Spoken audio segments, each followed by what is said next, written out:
سیاستدانوں کی تاحیات نااہلی ختم، مدت 5 سال ہوگی۔ نواز شریف اور جہانگیر ترین انتخابات کے لیے اہل ہو گئے۔ سپریم کورٹ نے 6-1 کے تناسب سے بڑا فیصلہ سنا دیا۔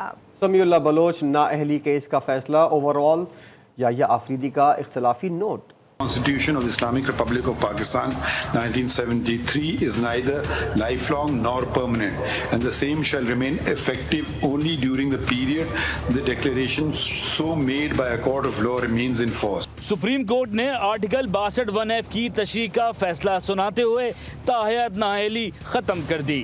چیف جسٹس قاضی فائز عیسیٰ نے مختصر فیصلہ سنایا۔ فیصلہ 1-6 کی اکثریت سے سنایا گیا۔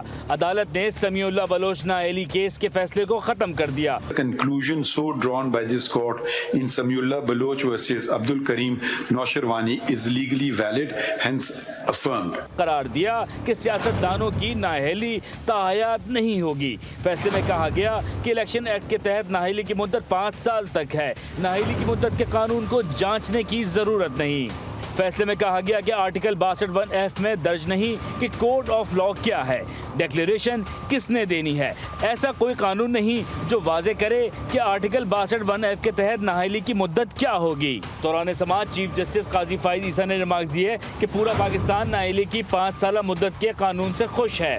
جنٹل مین کی دانش 326 پارلیمان پر کیسے غالب آ سکتی ہے؟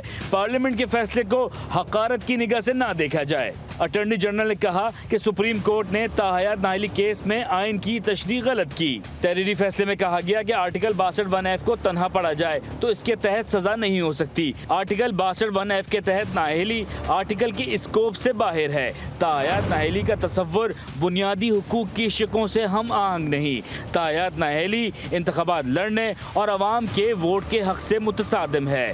جسٹس یحییٰ آفریدی کا مختصر اختلافی نوٹ بھی تحریری فیصلے کا حصہ ہے۔ جسٹس یحییٰ آفریدی نے کہا کہ فیصلے سے اختلاف ہے۔ آرٹیکل 62(1)(f) کے تحت نااہلی تب تک برقرار رہتی ہے جب تک کوڈ آف لاء کی ڈیکلیریشن موجود ہو۔